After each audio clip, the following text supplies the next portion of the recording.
welcome to Product Panda on the Run, episode 2, Panda Insights. So today, Glauber and I have an amazing guest, Nicci Gowing, and we bonded about our shared love for pandas, and that's why today she's going to be supporting us with some panda power and panda insights. Hi, Nicci. Welcome to the podcast. We're so happy to have you here. Thank you so much for having me. And yeah, I love that we immediately bonded over a shared love of pandas, which actually, when I first spoke to Ishita, this was before the podcast even had a name. And then when I first saw the name, I was like, yes, these are my people. Yeah, the Panda Power joins people, in fact. The product people are in love with pandas. What can we say? Who's not? Come on. What's not to love that? Yeah, that's true. Well, Nicci, tell us a bit about you. Well, what do you do? What are your life? Well, what is it? It's a deep question. So my name is Nicci Gowing, as Ishita mentioned. I am a senior product manager at a company called Tree Nation right now. I am South African, originally and still am, but right now I am based in Barcelona, Spain, in the same city as Glauber. I've been here for a year and feel a deep associations, also being a coastal town, very similar to where I'm from in Cape Town. I came to product management from the dark side, known as management. Me too. I have had a sort of varied career. I actually studied my undergrad in film or in motion picture and started out in the film industry, specifically in animation, producing an animated kids TV show for the first 5 years of my career, where we worked in sort of a purely waterfall way, very structured, very pressured environment where the show was screened in over 80 countries around the world. So there was a lot of high pressure deadlines. And after a few years, around 4 or 5 years or so, I really wanted to expand my skill set and have an opportunity to kind of make a lateral shift into what's called the serious gaming space, where it's creating games for a purpose or for training or for education. And that's kind of where I started my foray into product management, first from project and then across to product. It was also my first experience of agile and working kind of in a very different way, and really just fell in love with the process. I think my family was quite proud because both my dad and my brother work in IT. My brother's a developer. So they were like, yes, come to our side. And after just short on 10 years in my career, I had a quarter life crisis and needed to figure out what I wanted. So I took a year off to study further and do a master's degree. And that's how I ended up in Spain. And then after that, I was kind of looking at what's next and where I wanted to be, and kind of wanted to use all the skills that I have created or developed over the years to sort of kind of give back to the environment. And now I'm working in sustainability tech and trying to save the world day by day through product. Oh, amazing. That's awesome. Awesome. Yeah, that's such an introduction. We'll love you. We'll love to have you here. In fact, thank you very much for joining in. And for the ones who are just getting into this podcast, let us first tell us who we are. Glauber, Casanova, product manager, live in Barcelona, and we have started this with Ishita a couple of months ago to show how we are building a podcast using the product mindset. So the product thinking way, we're building this podcast as a product. So Ishita, exactly. Go ahead, tell us a bit about you, and let's kickstart. And I'm Ishita. I'm also a product manager, and I run Creative Vibes Media, a product and digital marketing consulting firm. And I will soon be moving to Barcelona, and that's how I met these wonderful people. And here we are, like building a podcast as a product now. So let's get started with today's podcast. So Nicci, before we start anything, I want to ask you, what is your favorite thing about pandas, or a fun fact? I love, honestly, how silly they are. And this is both my life advice and product advice. If you're ever having a hard day, if you don't know that this exists, there are live panda cams where the pandas live in the zoos, and you can go and watch them. And many of my friends know on Instagram, like if you look at my history of messages to many people, it's just the panda videos of them, often when they're like being silly, like falling off of trees or rolling down hills. I don't know why they're obsessed with rolling. Um, but I think they kind of just have life right. You know, life, they don't take, well, seemingly don't take life too seriously. They're eating, they're enjoying, but they're very social, very communicative creatures. I think, we probably underestimate how smart they are because they come across as a little silly and playful. But yeah, definitely a little bit obsessed. Love it.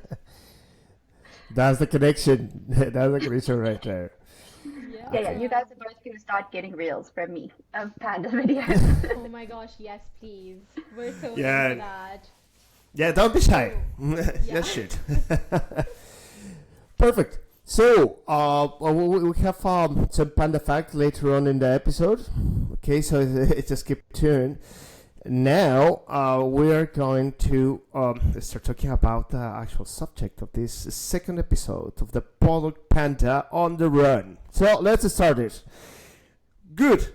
So, after the success of the first episode ever for us, woo, we have a lot of insights, a lot of things that we have used in order to improve this second episode. It started with the sound, which is one of the things that well, that's quite important to have. But what we are going to do today is to discuss about what we have learned and how we have applied those learnings here. So, Ishita, which is the first thing that you will choose from the feedback that we have received, and what will how we will apply this to this episode? Yeah, so one big feedback we heard was about what our value proposition was for the podcast. And Glauber and I have actually been working on our mural board, which is kind of like, the headquarters of Product Panda on the Run. Um, and we've started building out a value proposition, which actually led us to an insight that product managers want connection. They want to be connected to other product managers or folks in product, and have access to resources, new insights, and new thoughts. And that's why we've actually started a Slack community. It's a very fresh one, and we're still figuring things out, but that is what we've decided to kind of host a safe space for product people to connect, learn new things, and maybe even advance in their careers. Fantastic. That's super great. And here as well, we have somebody who gave us a lot of insights and really interesting ones. So I have a question for Nicci. From the discussions that we had in the prior weeks, which would be what would you remark in terms of the feedback that you have shared with us? Mm-hmm. So yeah, I very much align with the general value proposition feedback, but I'm gonna answer your question with a question because we're product managers and curiosity Of is course. key. I mean, but you're building a product on the go, which is fantastic, but there must have been like a key hypothesis or idea that you had. So now you've got the insight that product managers want connection, but what was the hypothesis or the basis of starting the podcast? Why a podcast? And has that now been proven or kind of disproven by the insights that you're starting to get after, I'm going to call it iteration one, even though it's episode one, because now you've done a loop and can get your feedback. Yeah, perfect. Glauber. Ishita, you want to take this one? No, Glauber, this is all yours. Well, the hypothesis that we have started thinking about creating a communication channel for product managers, a space where people can learn together. At the same time with us about how to build a product that could be not naturally be thing like something that can be built using product management tools. And based on that, start with the iteration after iteration, giving some feedback, providing some insights and providing some ideas to be applied on a daily basis. So imagine that you're refurbishing your house. Is that a product? Can you use the product mindset in sense? So the idea is to have this meta adventure and see if the people, based on these hypotheses, are engaged with our idea. So basically, that's pretty much it. And sorry, and it's not raining here, but it's something like a third podcast. You mentioned the word engagement there. I'm going to dial down. Sorry, I'm taking over and now interviewing you guys. Yeah, so go ahead. What were the results? What did you guys find out of the first episode? What have you found? How many people engaged? What were some of your key results that you have achieved and observed? Fantastic. Those are metrics is what we need, and metrics is the way that we can measure success. Probably the only way. So there is always the qualitative part and the quantitative part. In the qualitative side of the feedback that we got plenty of really key things. As mentioned before, we need to improve the sound. Some things like we need to improve the dynamic in terms of questioning and answering. On the other hand, we have seen that people engaged only for the first 15 minutes of the podcast in average. And they mentioned that, well, some of them, they were really interested and finished in one go the full podcast. Others, they were just listening chunks. And I will let Ishita to answer the quantitative part of this question. So please. Absolutely. So interestingly, another feedback to add to that was that people wanted to know how product could be used, like product thinking could be used across industries. So that was another interesting insight that we got, and we're excited to explore that more. And in terms of numbers, more quantitative data, on Spotify, so we released this episode on Spotify and YouTube so far, and we've published it on LinkedIn as well as Instagram. And Spotify has 17 plays and 5 new followers, as well as a 5-star rating so far. And I think we had about 10 or so people respond to our poll about what they wanted to learn about next. And our insights from that have been integrated into the episode today. LinkedIn received about 24 followers. And on YouTube, we have 122 views and 19 subscribers so far. So another reminder, once we hit, I think it was 500 subscribers, Glauber is going to dress up in his Panda outfit and give us like a good look of the Panda power. So keep subscribing. Right after this, we need to get those numbers. And It's going to be okay. If that 500, I'm thinking 1,000. Where are we going? What's going to happen? yeah, I mean, anything can happen, but I mean that's my promise. Yeah, the Panda suit is waiting. It's waiting, guys. You know, don't be shy. Just get in there, subscribed. You know. So another insight that we had is to remind the people along the podcast what we're doing and what we're sharing. So again, Product Panda on the Run podcast for you guys, and we're building a podcast based on the product mindset. So if you want to join us, we are in YouTube and Spotify so far. We're going to open a new channel soon enough.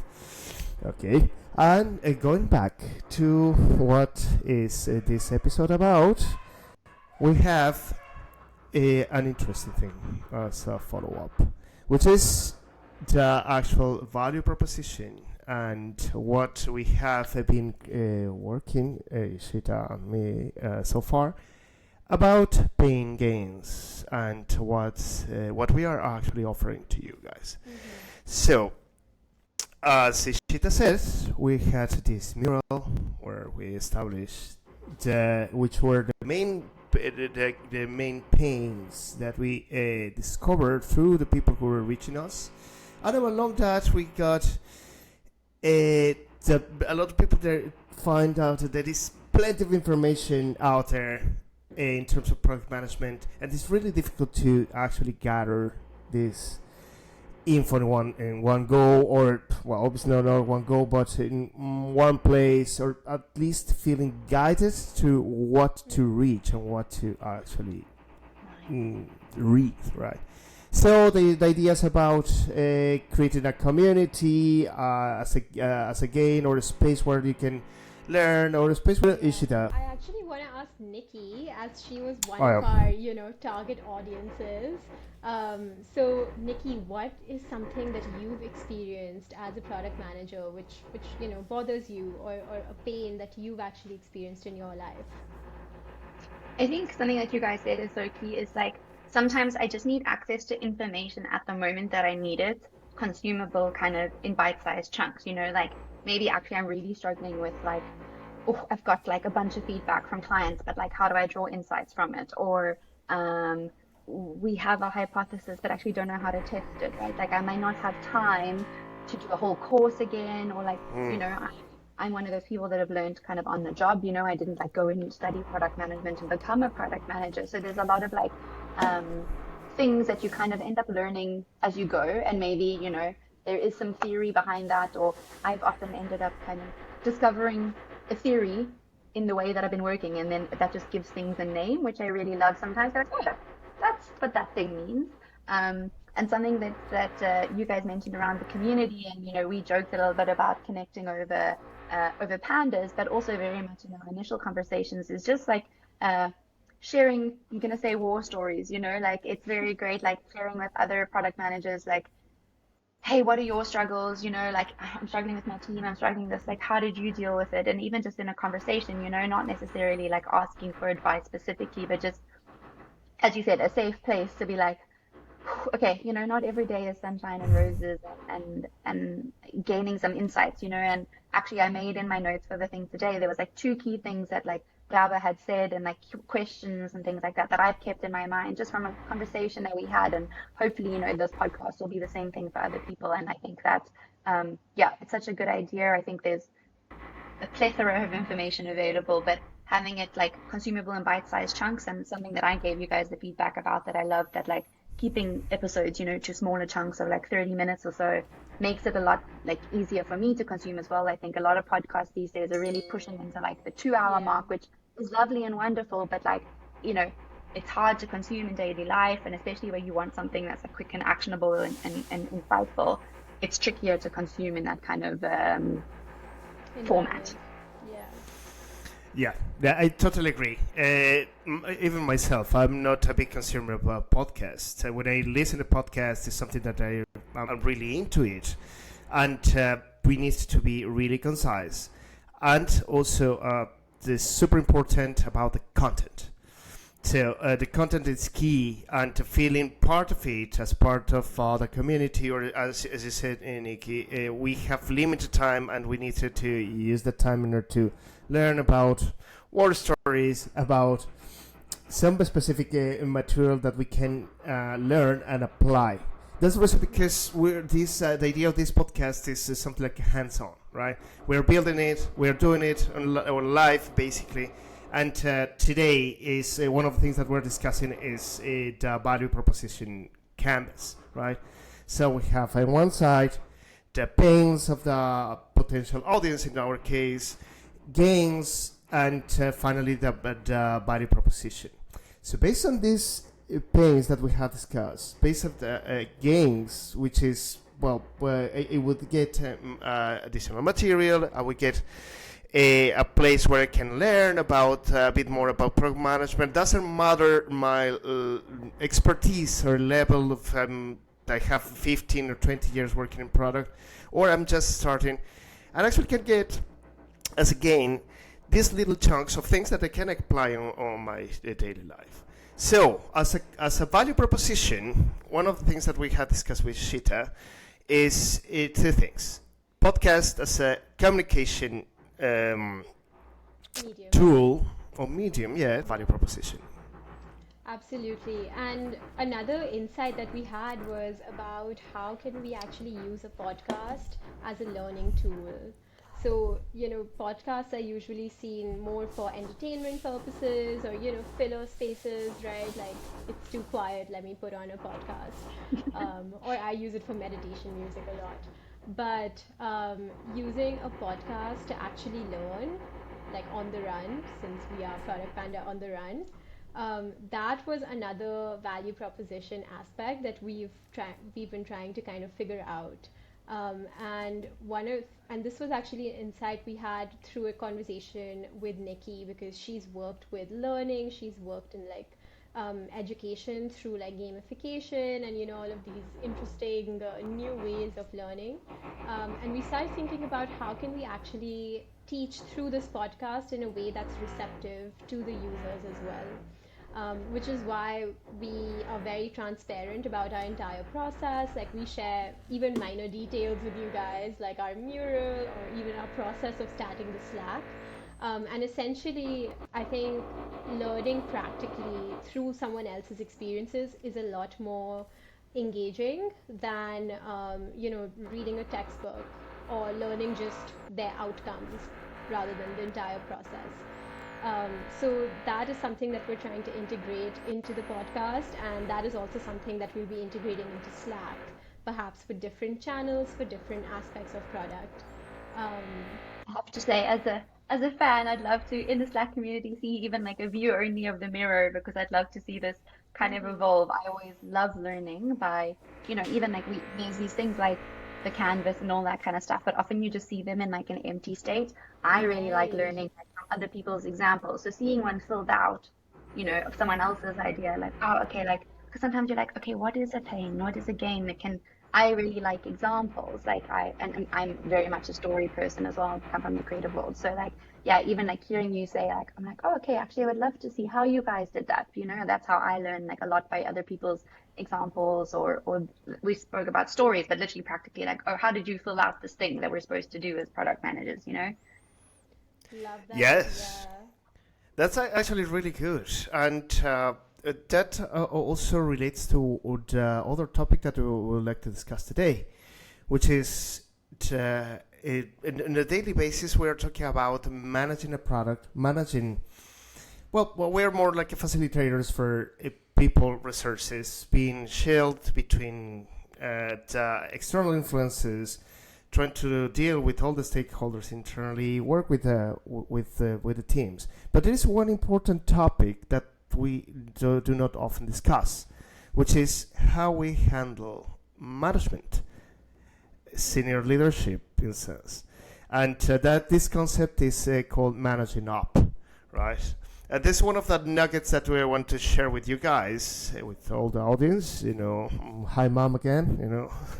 So, so managing up is a really interesting concept in terms of how do you share your ideas, how do you sell your ideas, depending of the influence and power that you have as a program manager to senior leadership, not only in terms of numbers, not only in terms of processes, also in terms of the methodology, in terms of the mindset, and in terms of actually putting yourself on the same level and having the same tools in order to decide the a strategy that a product or a business stream is going to take for the next quarter or the next 2 years, in sense. So, Nicci, have you get any experience about managing up or leading? Yeah, absolutely. So two things immediately pop to mind. In my current role, I'm working directly with the CEO, which is wonderful. Um, and he's also the founder. So he kind of took the product from zero to one. He was there, and for a very long time, it was just him and a developer building it from scratch, kind of very much a concept. And, in recent years, the team has grown and now there's people. And I know for him, we have this conversation a lot. It's been really hard for him to kind of start letting go where he was operating as both CEO and CPO specifically. Um, And for me, I have also, from my project management background, managed people a lot, managed teams. And something that I always used to say to my teams, but I also find really helpful is like managing up is the question is like, how can I help you? Actually understanding the stakeholder, however senior they may be, is what is their motivations? What are their KPIs? What are their things that, that they're really focusing on? Because depending on, the organization, whether it's a pure product organization or, it's a product on the side, this really depends how your organization is set up. They may have what are seemingly competing priorities or strategies to you, but you do have to, I kind of hate the term play the game, but this can be true in many organizations that there does need to be a little bit of like quid pro quo, like I give you, you give me. And I also think, there's some general advice, like there's a really good book called The First 90 Days.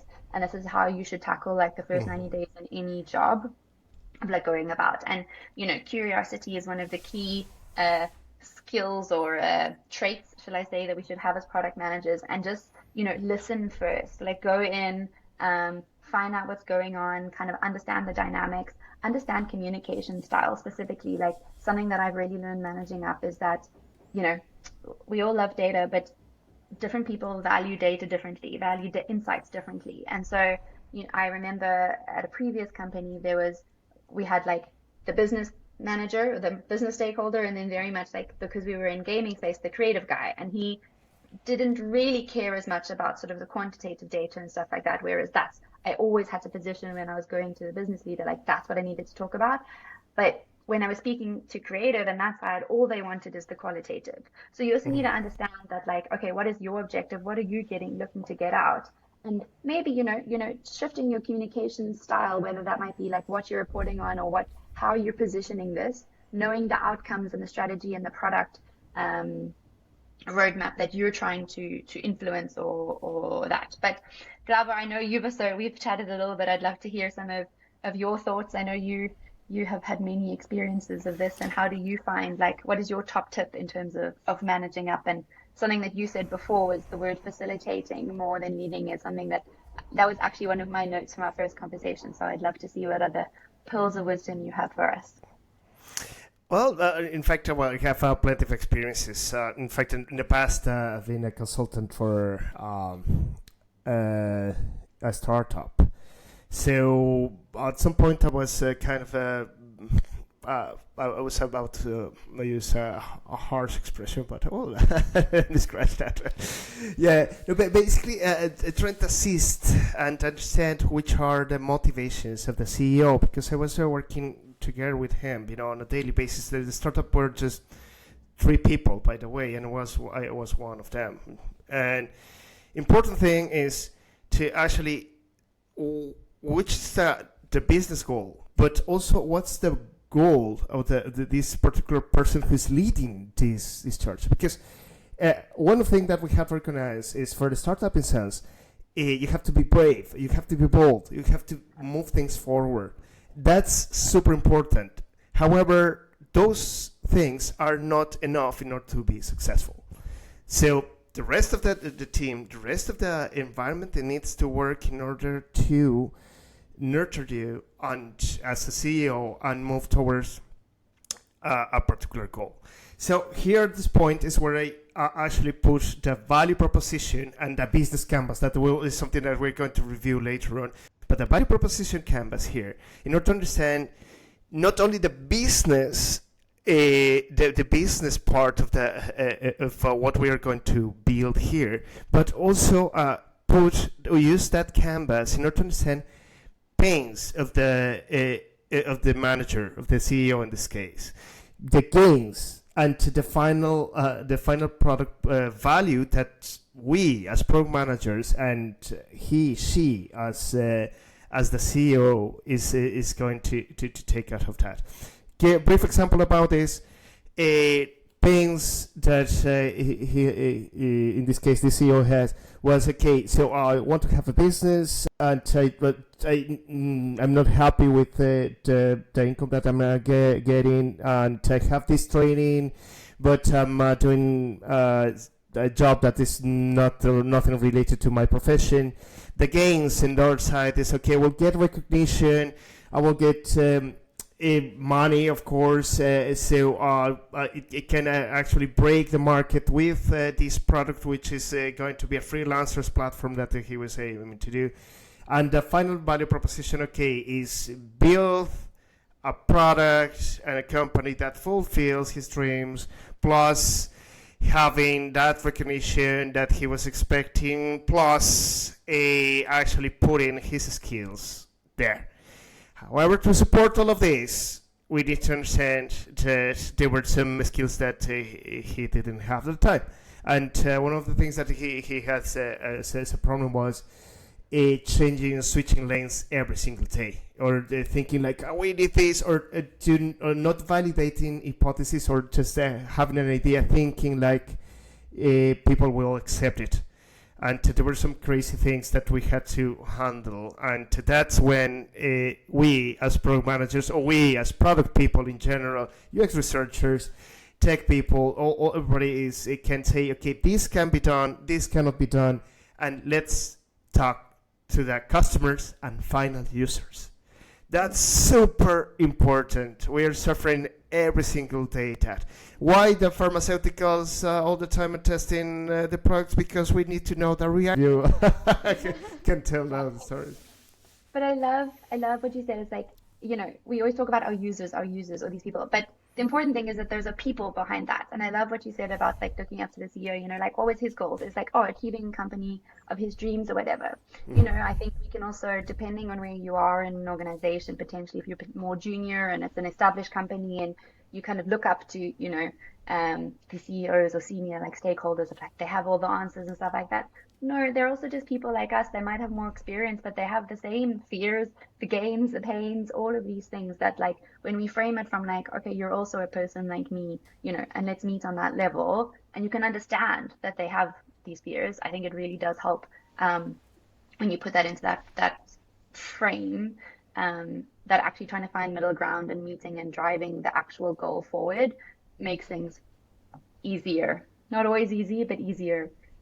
Yeah. And just Yes. to add to that, like another thing that really helped, so I was consulting for an organization in the past, which was a women in global health organization, and essentially the stakeholders were not understanding why we were trying to integrate accessibility into the product. So as a solution, I actually facilitated an accessibility like workshop with those stakeholders to explain the actual experience of someone who might be visually impaired, or like put them literally in the user's shoes. Love it. And yeah, eventually they actually that organization ended up integrating accessible design like 100% in their learning platforms. So I think also putting senior management into the shoes of who you're building for is a great way of getting everyone aligned on a common goal.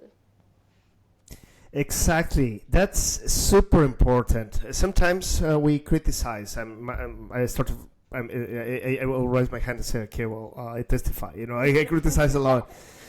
However, when you switch your point of view and start to see, okay, which are the problems that this person, as a person, is facing, then as a professional, and then as part of the business, so then we can understand a bit more about where this person of even this group of people who are managing a business are which problems do we have. So the role that we have in general is trying to understand that, trying to find solutions. And one thing that a teacher from college always said is, do not come with a problem. I mean, just state the problem and give alternatives. Always, even if it's something that it seems like it's not going to solve the issue, but at least you have you start establishing a ground to start a discussion in order to find a solution. Because all of us have problems, Yeah. but we actually need to solve them, and that's the actual goal. That's the same message that I give to everybody also for in our personal lives, right? I mean, we sometimes we're just buried in many things, But let's think about solutions, even if these little things are not going to solve our lives. I mean, it is just the starting point of the climbing up and out of the hole, wherever we are, right? Perfect, guys. Yes, I like it. I love that you love it. Close to. Ooh, yes, I do. Please. So, interesting fact, pandas actually start climbing trees like just when they're 5 months old. So this is something they're almost like born with. And they have like this extra bone in the wrist, which acts as an extra thumb so that they can like grab the bamboo better and like maneuver it and stuff for their works. So be like a panda, have an extra skill in the bag in your product management journey, and get that bamboo. Yeah, exactly. We have to grow this new skill, like an ace in our sleeve, right? Yeah. Fantastic. That's super good, super good. So, guys, the ones who are hearing, the ones who are watching, if you have any other panda fact or any other topic you would like to discuss, but panda fact is also good. Yeah. Please don't be shy and comment. Guys, do you believe we can wrap it up here? I would like to go and summarize what we have discussed today. So, we have started welcoming Nicci, and thank you very much for being part of this session. This is also, having Nicci here is part of the feedback that we have received. Having interesting people with super valuable stories, and with this special charm as Nicci has. So we have discussed about the results in terms of the first episode outcome, and also the value proposition and how we use those results for improving the second episode. We value your feedback, and keep it coming, please, because we're feeling closer to you. Yeah. So, based on that, we have created a community, and finally also have a match how to use this value proposition canvas into something else, which is not about our senior leadership or managing our managers. Managing up. This is a really nice concept that we could apply on a daily basis. Can we apply that also, managing up with our parents? Think about it. We might. Or partners. Yes. Yeah. Be careful with the ones that have children. Woohoo! Yeah, So we're going to continue the product discovery process. We're going to get more feedback, integrate that, and give you another learning nugget for how to navigate difficult times in your product experiences or even fun times. And for today, I want to thank Nicci for joining us, and for Glauber, of course, for having this amazing experience as always. And before we sign off, I want to do a quick motto with the three of us. So, on three, 2, 1. Panda power! I love it. Awesome, Nicci. I just wanted to say thank you to the two of you. I love the concept of like, let's build it as we go. Let's get insights.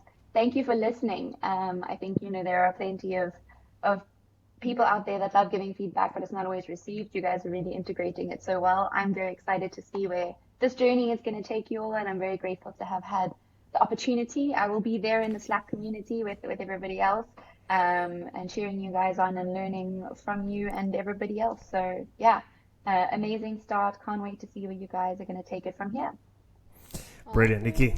Thank you very much, and I would love to have you in a follow-up session. Let's talk about it. Let's see if the people like it. Yeah, people just vote. Share your comments. We want Nicci. Yeah. Brilliant. Okay, guys. So this is it for the second episode. Please do like like and subscribe to our channels on Spotify and YouTube. And remember, once we hit 500 followers, Glauber is gonna dress up as a panda. So keep up with our episodes, and let's see when that happens. All right. See you next time. Bye bye. Bye.